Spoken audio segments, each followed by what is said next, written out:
What if they knew? Have you ever had a secret that you didn't want anyone to know? Maybe you were convinced that if people knew, that you wouldn't be understood or accepted, and you find yourself holding up a facade that is too heavy to carry. Well, in today's episode, you're going to meet Anne, who shares with us her secret, and then about the day when she confessed her secret to God and how she was met with love and mercy. We hope this episode is an encouragement for you today. Welcome to Living the Reclaim Life podcast. I'm Denisha. We're glad you're here for conversations that revive hope, inspire healing, and encourage you to live a vibrant life with Christ. So grab a cup of coffee as we chat with today's guest. Welcome to this episode of Living the Reclaimed Life. And I am so excited to introduce you to my new friend, Anne, today. And Anne Imboden is a pastor's wife, an adoptive mother of two, and a writer. She has called many places home over the years, but currently resides on the Gulf Coast of Mississippi. She is passionate about her family and home and encourages women to find their worth and calling in Christ. Her blog, Glory in the Grind, has been her primary ministry where she writes to put God on display in her daily grind of life. And we are so excited to have you today. Thank you, Denisha. It's a pleasure to be here. Yeah, I've read a bunch of your blogs and you are a fantastic writer. One of the things that comes through so clearly in your writing is your authenticity. So I really encourage our listeners to check out Glory in the Grind. I found myself as I was reading, I felt like we were sitting over a table having a cup of coffee together versus me like reading something on the internet. And so I really appreciate that. It's a beautiful gift to have, that's for sure.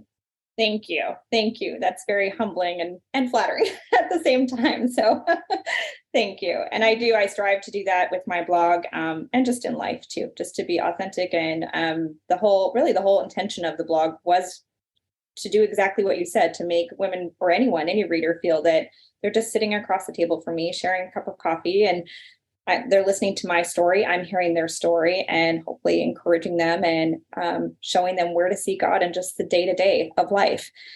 We're going to talk about how confession meets mercy today in your story. So why don't you, let's get to know you a little bit, and you can pick up wherever you'd like to. Okay. Well, I think my story where we're talking about confession meeting mercy, where that really picked up in my life, was shortly after I got married. I had been in college, and when I met my now husband, we met in a youth ministry class together. I had been battling some very severe depression and anxiety throughout college. I kind of bounced around to different schools. I'd moved back home. I'd moved out. I'd taken a year off. My mental health was really just kind of taking its toll on my college career. And I was not doing very well. And I thought I had it together enough. I'd gotten on medication and I felt ready to get back in there and try to finish my degree. And after a very hectic, chaotic, sporadic college experience. And so anyway, I met my husband there at school. And the medication just wasn't doing the trick. I still wasn't thriving.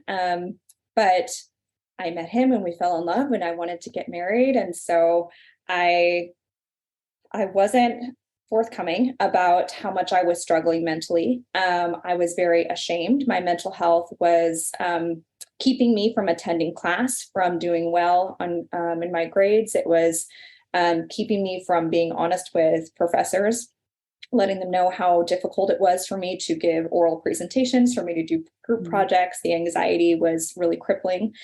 But I didn't know how to explain it. That was sort of at a time where talking about this was, almost 20 years ago. So mental health there was a big stigma that went with it. And thankfully, I feel our culture's come a long way since then. But at the time, I didn't feel like it would be understood or accepted if I said, hey, I can't even get out of bed to get to class. I don't know how I'm going to pass this class. I knew the expectation from my family and from my husband and from his family was that I would graduate before we got married. So I kept up this facade that I was doing fine in class. I was going to class, and I kept up with the facade that I had graduated even before we got married, and that I had done a mid-semester graduation. And so that explained why I didn't have to have a ceremony or need to walk across the stage or anything. And I kept everybody in the dark about it. My only explanation for that is just I was so ashamed that I had failed, that I wasn't able to fix it. I wasn't able to pull myself out.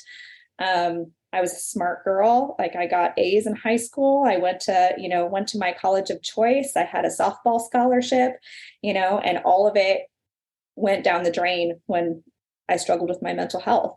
And I was just so ashamed. I felt like I had blown it. I'd blown all my opportunities. I'd blown the trust with my parents, and so I kept it secret. When we got married, everyone thought I graduated. I got a full-time job.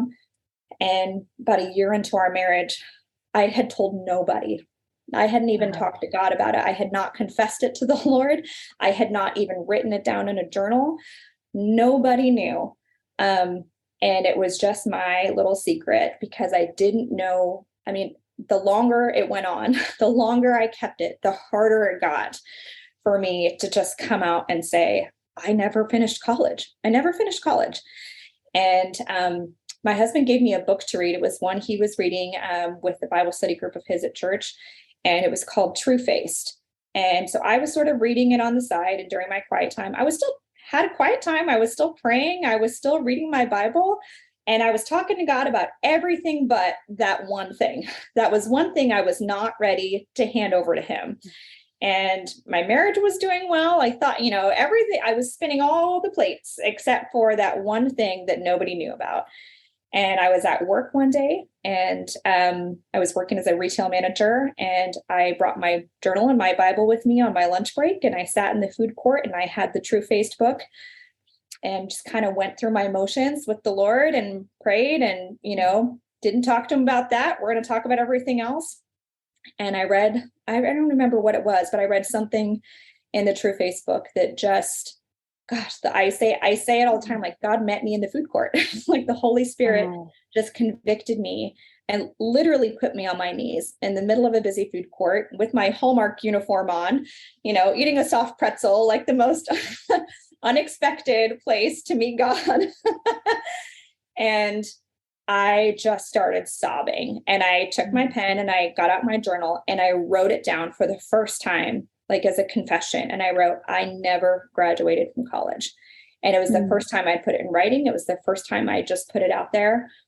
And I just looked at it, and just even that small act of confession, just between me and God, between me and that blank page, was so freeing. And I just felt that heavy weight just start to lift. It wasn't gone, but just the very beginning of like, okay, it's, like, that's the first step. That's the first step. And from there I knew, okay, writing it in my journal I need to do more than that. Like, that's step one. But if I'm able to do that, what else can I do? What else can I do with this? And so I called up a dear friend of mine. She was the women's pastor at our church at the time. And I asked if I could come by her house after work, because I thought I wasn't ready to say it to my husband. I was convinced that, well, that's going to end my marriage. Like, and I gotta say this to a friend first and practice this and just try it out on somebody that I trust. And so I went to her house, just heart in my hands, and said, I gotta unload this. Like, I've been carrying this around. I'd been holding on to that for 2 years by then. And I sat on her couch, and she gave me a hot cup of coffee, and she said, well, what's going on? And I put it out there, and I just spilled it. And I never made eye contact with her the whole time. I was looking down, so ashamed and so convinced that she was going to say, oh, Anne, you have ruined your life. You have ruined your marriage. You have ruined your relationship with your family. You have ruined your, any opportunity you had for graduation or for success in your career, anything. Like, I was just ready to hear all the things that I had been hearing for the last 2 years, everything the enemy had been telling me, all my reasons for not saying anything. I was ready for her to just affirm that and go, I never should have said anything. And instead, she just looked at me and she said, this must have been so hard for you to be carrying this around all by yourself. Like, what a weight this must have been. Like, how heavy you must have felt all this time carrying this all alone. And it was not the response I expected at all. And it was just so validating of like, yes, yes. Instead of meeting me with judgment, she met me with empathy, and said, I can't believe that you walked this road alone, that you've never told anybody. Like, how hard is that for you? And I was just so grateful that she met me with that. And she just listened, and she encouraged me, when I was ready to tell my husband, and, just to trust that he would meet me with mercy and forgiveness. And if he didn't, then that's the consequence of sin, but nothing is beyond God's redemption. And, to trust that God was going to use it, and that I would have a lot of work to do to rebuild with my husband and with my parents who had paid for college. And, I hadn't spent a dime. My parents had covered me financially for all of that. And to know that I didn't even finish, I knew there were going to be some hard conversations in my future. But my friend Julie, she empowered me to have those conversations. And she spoke such God's honest truth to me that I don't think I could have done it without her, without that encouragement and that affirmation from her. So from there I went home, told my husband. It was the hardest conversation we've ever had to this day. We've been married 15 years, and that's still probably the hardest thing I've ever had to confess to him. And I was just ready. I was ready for him to pack bags and go, this, like, you entered our marriage on a lie, like you had me fooled. And I think what he was most hurt by was the fact that he had no idea. All this time, he had no idea I'd been keeping anything from him. And so that scared him, like how easy it was for me to lie, for me to omit that truth from him, for me to keep something so big from him. And yet everything appeared fine. And I was acting fine. I wasn't acting weird or, paranoid, nothing like that. Internally, always, I was worried he was going to find out. I was worried someone was going to find out. And it was a constant panic all the time. I wasn't sleeping. I was not doing well. But on the surface, he had no idea. And so it took a lot of work for me to rebuild that trust, and took years.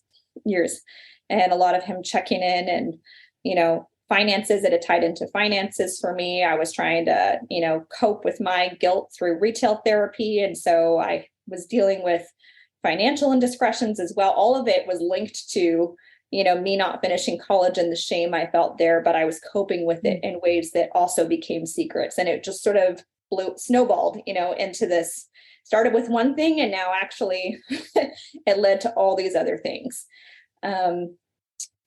But man, God was in it. He was in it, and he's restored us. And I rebuilt that trust. And Zach, my husband, came with me to sit with my parents and tell them the truth. I went to a therapist from that point on for a long time, and worked through all of that with her, and, tying it back to my childhood and why I lied as a child, and how I used it to cover up things that I was ashamed of. I mean, it wasn't just a singular event. It was such a spider web of things that I had to unpack. And I decided that my penance with my parents needed to be to repay them every dime. For every dollar they spent on me for college that I had wasted, I needed to pay them back. That was not a stipulation for them. It was for me, though. And God bless my husband. It was our money. And we wrote my parents' checks every month for years until it was all paid back. Just so that I felt like, okay, like I need to do this. I need to own it. I can't just get away with this. I need to have that tough love, even if I have to enforce it on myself. I need to remember, what I've done every time I write that check. And I need that in order to keep me from doing it again, to remember that this sin was not just mine. It was something that impacted my husband. It impacted my parents. It impacted my extended family, who were all told I graduated. I mean, a lot of people had been victim to this lie. And it was important for me to recognize that my sin is not just my own. It affects everybody around me. And it's something I try to teach my kids now too, when they mess up. Like, your sin is not yours. It affects me and dad and your sister and your classmates. Like, you can't contain it. Once it happens, so paid it all back. And I mean, that was a long time ago, but gosh, God has brought us so far. And it's so amazing to me when I think about it, because it seems so far in my past. And I look at where I am now. I'm going back to school and finishing my bachelor's degree. So I'm now 39 years old and finally finishing. I started school in January. All those credits that I had acquired, at least the ones that I passed, transferred. And so now I only have 14 classes to graduate, and I'm 4 classes in. So a year from now, I will finally have my bachelor's degree. And it was something I waited to do. I knew I always wanted to go back and finish as a way of redeeming myself in the eyes of my parents and my husband and everyone that I had deceived. But I didn't want to do it. I knew that wasn't the right reason. I knew I had to do it for me and for God, and not just to make everybody else proud, and to feel like I had to prove myself, and that was part of me just accepting forgiveness. Like, I don't have, like, I've been forgiven and made clean from this. I don't have to keep paying for it. I don't have to keep beating myself up over it. I don't have to feel guilt or shame when I'm around my husband or around my parents anymore. They have set me free from that. And so I needed to wait until I completely forgiven myself and released it. And once I did, then I knew it was time. Okay, I'm ready to go back to school. I'm ready to do this. I'm ready to do it for me on my terms. I'm paying for it this time, not my parents, and I'm doing it for me. And it's like my own redemption project. Me and God, we're doing this together. We're finishing school together. And this time he's part of it. I didn't let him in on it last time. And this time he's walking with me and doing it. And all the financial stuff, God has redeemed and brought me so far from that too. We're completely debt free. And, that's a huge, huge thing. Financial stuff has always been an Achilles heel for me, all tied into the lying and the shame and an area of deceit for me. And that is something God has completely redeemed me from too.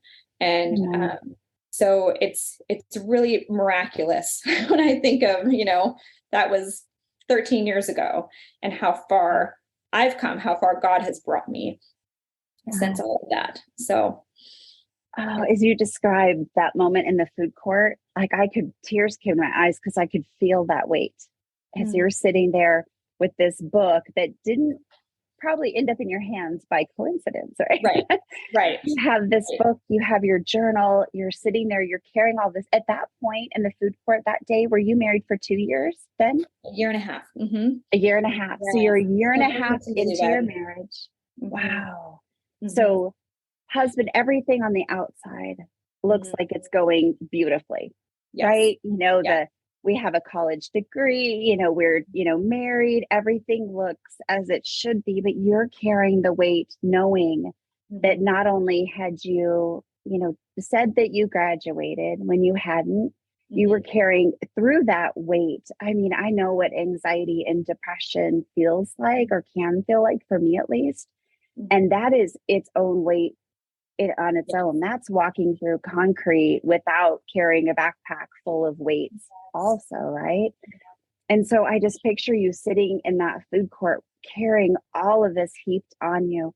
How, before you wrote those words down, before you confessed that to God, what did you think? Now, I know it wasn't accurate, right? Because we know that shame distorts so much of what we think.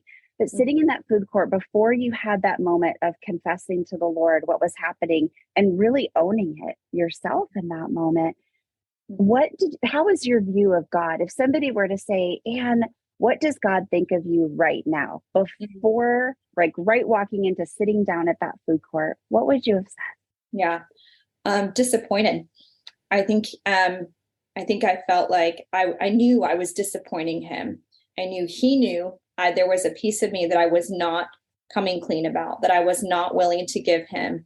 And I knew that was just breaking his heart. I was blessed with a loving, wonderful Christian father who represented unconditional love to me here on earth. And my dad always used to tell me, you can always come home. You can always come home, no matter what decisions you're making, no matter what you do. Home is a safe place. And I tested that a lot as an adolescent and even as an elementary age kid. I tested that a lot. And my dad, God bless him, was always so quick to forgive.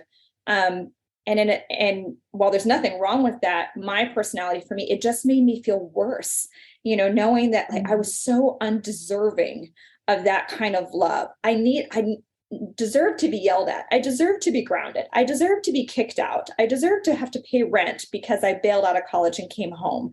He should have done all these other things, these things that would give me consequences.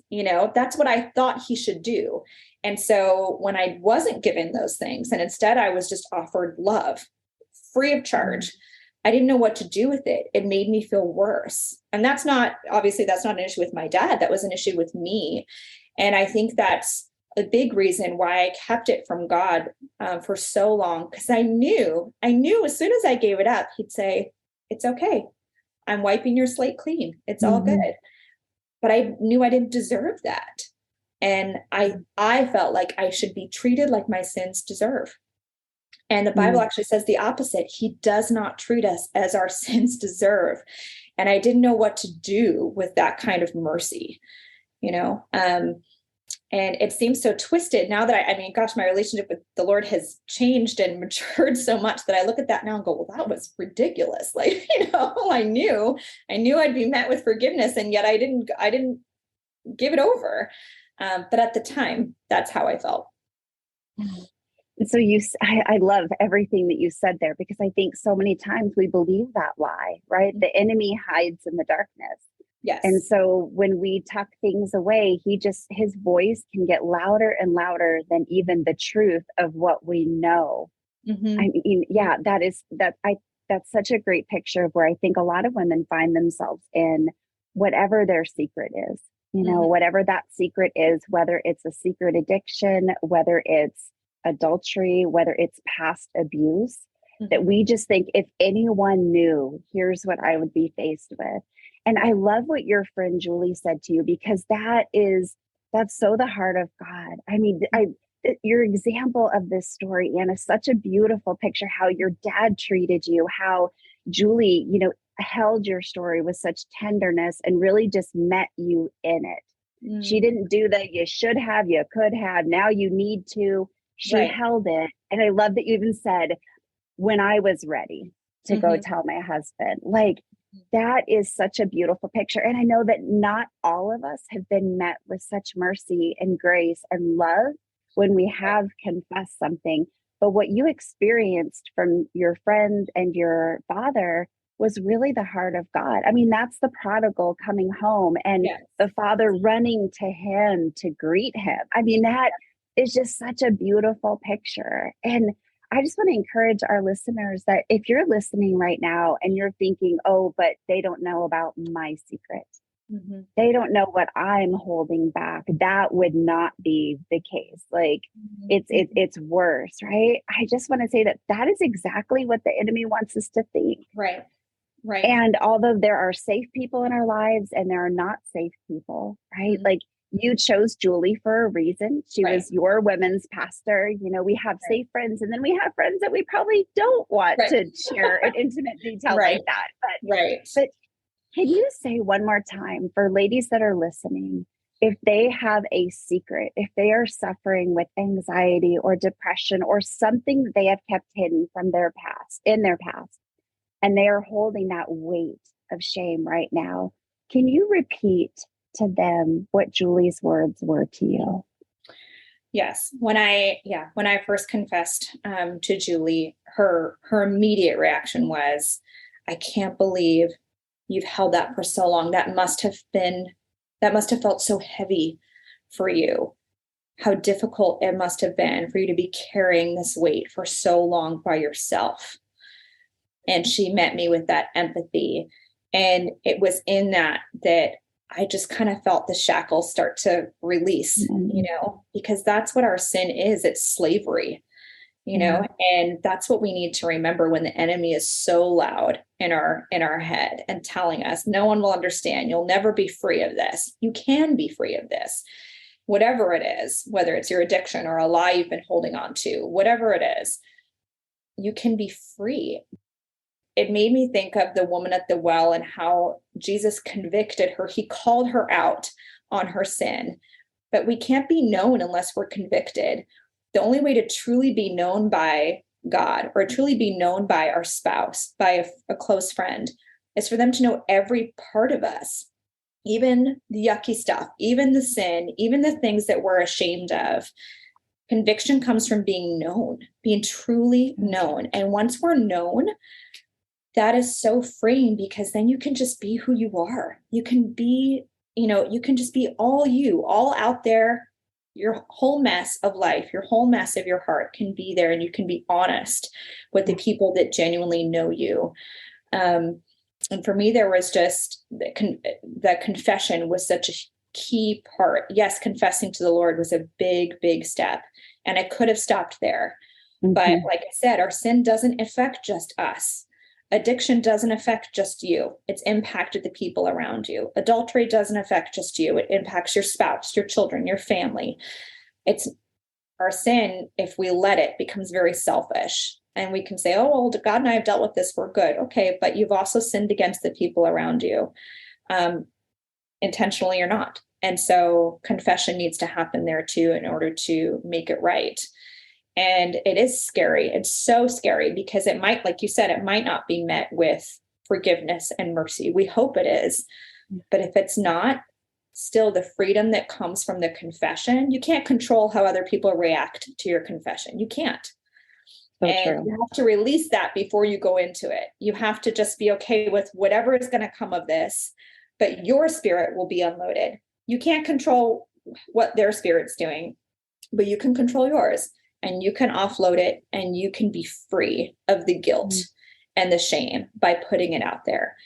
And it's also, sin has consequences. And so if we're not met with forgiveness, or, I had to rebuild trust in my marriage. I'm grateful my husband didn't leave me over it, but it still took me years to get to a point where when I said I was going to work, he trusted I was going to work. When I said, no, we didn't overdraft this month, he took my word for it. Took me a long time to get there. And I still feel almost like I have to show him. I feel like I have to constantly prove myself. And that's me, just feeling guilty still. But it takes work. You have to rebuild the bridges you've burned. And that's just the consequence of sin. We have to own it. We have to humbly say, like, I screwed up, and I need to fix this.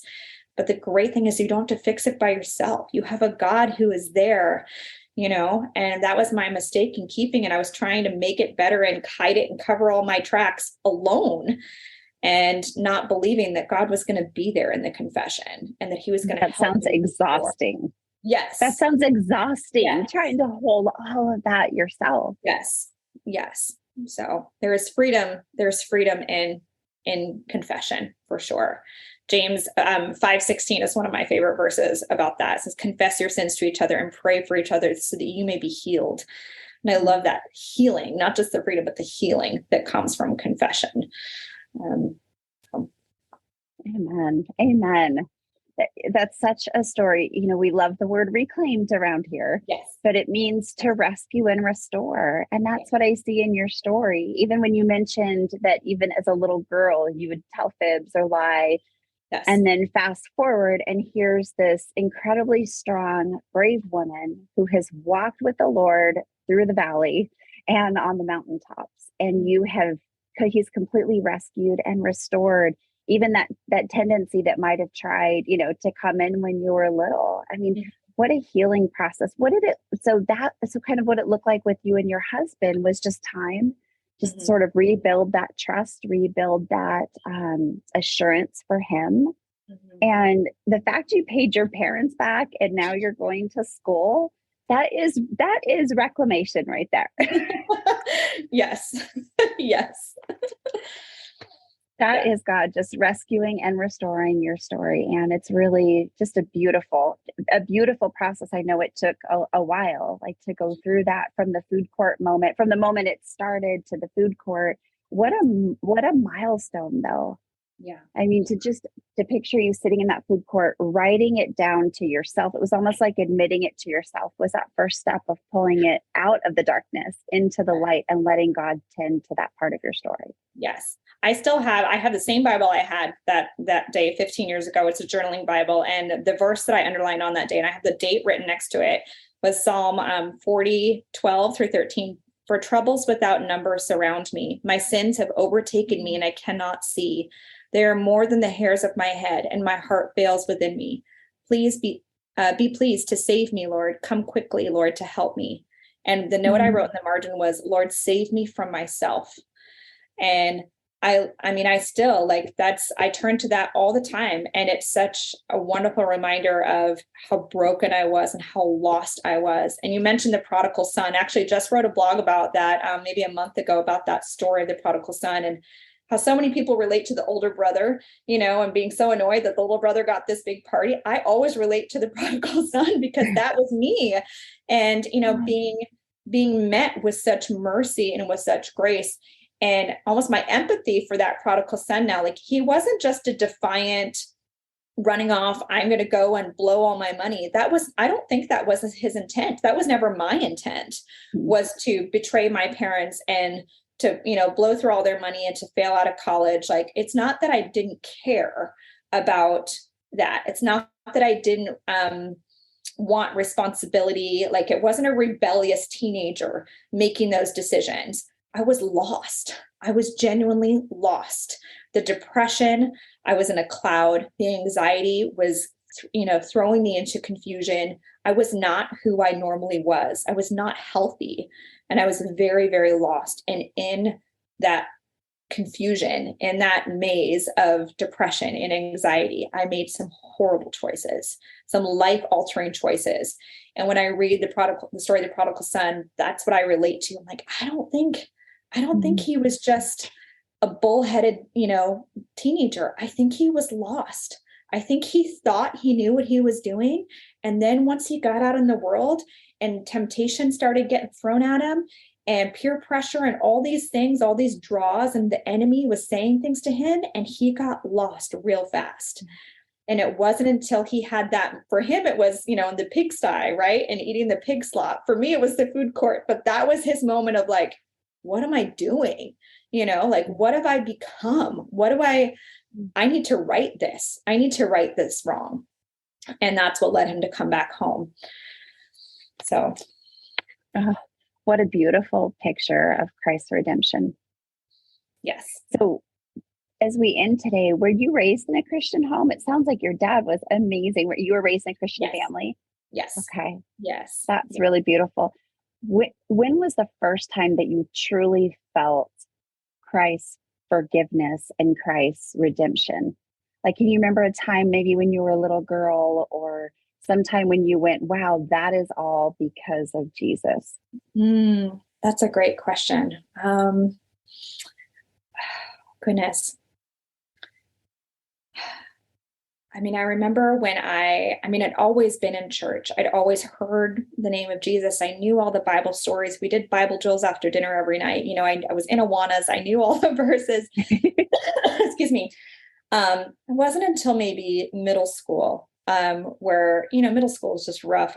You couldn't pay me to revisit middle school. Ditto. My awkward season lasted unusually long. It was a struggle, but I remember going to youth group one night and hearing, I don't remember what the sermon was about, but it was, the conviction of like, I am not a Christian just because my parents are. Like, my parents are not my free pass into heaven. And that never clicked with me until that moment. And I remember talking to a youth leader, a volunteer, a woman there. And I remember her sitting down with me, and I felt very emotional. I didn't really know why, and she said, well, what's going on? I said, I didn't realize that this was something I had to do for myself. I didn't know that I needed, God to be in my heart and forgive me. Like I thought being in a family that attended church was enough, and I know everything I'm supposed to know. And it wasn't until that moment that I realized I needed to own my relationship with the Lord. But it got tested. I mean, gosh, it got tested. And maybe in high school when I started to deal with peer pressure and, a boyfriend who didn't go to church and, the temptations that came with that. And I remember feeling very double life, and I was a youth group kid and go on mission trips, but then I had my secular friends, I call them, at school, my non-church friends, and they were partying and doing all these things that I knew were wrong. And I was kind of had one foot on both sides. And I think that really, that's probably was my moment where I had to really decide, was my faith going to be what defined me, or was it just going to be like a hobby, like something I did, but wasn't who I was, And that's hard because in church, at school, I didn't want to be known as like the Bible carrying church girl, that was kind of nerdy. I didn't really want that reputation, and I wanted my friends to like me, but I also knew where my heart was, and I had to walk that line. Maybe high school, 6th grade is where I came to Jesus, but maybe high school is when it really got tested and I had to, own my faith. So beautiful. I think many of us can relate to the moment that I met Jesus, the day that I accepted him into my heart. And then the day that I understood, kind of made my faith my own. And then the day that I walked in the grace and mercy that Jesus died to give us. And that is living the reclaimed life. That day in the food court, girl, you turned a corner to not only know about Jesus, but to truly live the life that he died to give you in freedom and without shackles. I love that you said that. Yes. Well, Anne, thank you so much for being here today. You definitely want to check out our blog this month. Anne is doing her story of transformation, a little more even of what she shared today about this season in her life. She's written about that. She's an incredible, captivating writer. And she's also going to be on the podcast again next week with her husband, Zach, sharing a little bit more about their life and ministry. And so we are just so thankful to have you here this week. So check out the blog if you haven't. And we thank you for being on, Anne, and we'll see you same time, same place next week. Thank you. Thanks for listening. I pray you found hope in today's conversation and maybe even feel a little less alone in your story. Stay connected with us on Facebook and Instagram at Reclaimed Story. Want to learn more about living a reclaimed life and how you can be a part of our growing community of reclaimers? Check out our website at reclaimedstory.com. All of those links and more will be in the show notes. And if you enjoyed this inspirational podcast, be sure to subscribe, rate, and review. Not only will you be the first one to know when new content comes out, but it is also a huge help in helping us reach more people to live the reclaimed life.